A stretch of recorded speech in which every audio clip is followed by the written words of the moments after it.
Hello spice up life with Mansi को आपण समस्त को स्वागत। आज बनैबा ड्राई चना कौन कह अलग जगह अलग कह बट आम एपट ढाबार ड्राई चना ही कहते। मुझे गोटे थर मो हजबैंड को पाखे देखली बहुत टेस्ट लगे घर थे ट्राए कर काबुली बुट 300 ग्राम खंडे बतुरे दी 6 घंटा पर्यटन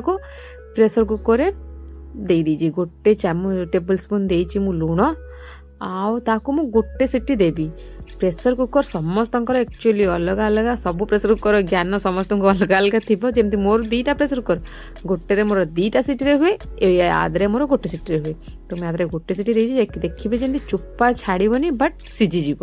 सेमती आप सीटीटा देदेवे मोर सीझी जाइए मुझे पानी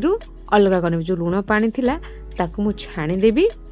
पूरा ड्राए करने की ताकू किछि समय छाड़देवी जमती ठंडा हो सी ठंडा हवा भितर गोटे जगार मुझे गोटे टेबल स्पून सोरिष तेल आपन चाहिए रिफाइंड ऑयल या फिर ऑलिव ऑयल जहाँ खाऊे आप नहीं पारे तादरे मु काबुली चना को दे दीची तापर 3 बड़ चामच बेसन आ 3 बड़ चामच मु नहीं कॉर्नफ्लोर आ गोटे टेबल स्पून नहीं मु लुण कारण लुण देती आगु लुण पानी जो काढ़ी देती गोटे टेबल स्पून हो मोर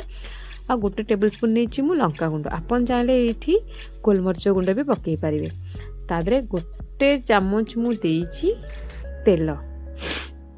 सोरिष तेल तो से सोरिष तेल गोटे चामच आप गोले नहीं आ 1/3 कप मु पानी नहीं भल भाव गोलैयापी। तो मुझे भूली जाइली अदा रसुण पेस्ट देवाई मुझे दे दीची आपन गोटे टीस्पून अदा पेस्ट गोटे टीस्पून रसुण पेस्ट आपन बिना प्याज रसुण खाऊले ये जिनसटा मिसेबेनी आपन को बिना प्याज रसुण रेडी हो। तो तेल मु कड़े गरम कर नहीं एबे से तेल रे गोटे गोटे की छाणीबा एका थरे सबुतक मेंचे मुठा की पकेबेनी क्रिस्पीनेस आसिया बहुत टाइम लगे। तो गोटे गोटे की जमी चेष्टा करेंगे गोटे गोटे जमी पड़ुव से भाई छाणीबे तापर रसुण खसा गोटी गोटी की छड़े ने चोपा छड़ेबा टोटाली दरकार ना 5-6टा रसुण खसा से तेल रे पकईदेवे आ 2टा खंडे कंचा लंका गोटा पकईदेवे मु चिरा लगेनी तो से नखर टे कणा कर दूँ ना फाटब तेल छुटिक आउ गोटे कि 2टा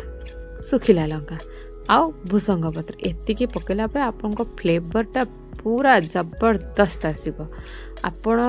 जितेटा बेच पकेबे सबुथिरे आपण लंकाटा अमिट कर दे पारंते आपण लंका जो हिसाब से दरकार से हिसाब रखे किंतु भूसंग पत्र आ जो हमर रसुण खसाटा निश्चय पकेबे ताहाले जाई तार फ्लेवरटा एक्चुअली आसे।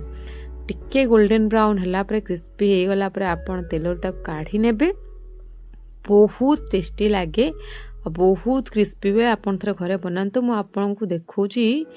पे तुम रेडी हो गलानी आपको देखौची जे मु केमती से केते क्रिस्पी केमती शब्द होची टिके सुनतु पूरा कुरकुर कुरकुर आवाज होची पूरा फुल्ली क्रिस्पी छी आपको आपण घरे आराम से 3-4 दिन रखिकी डब्बारे खाई पारिबे।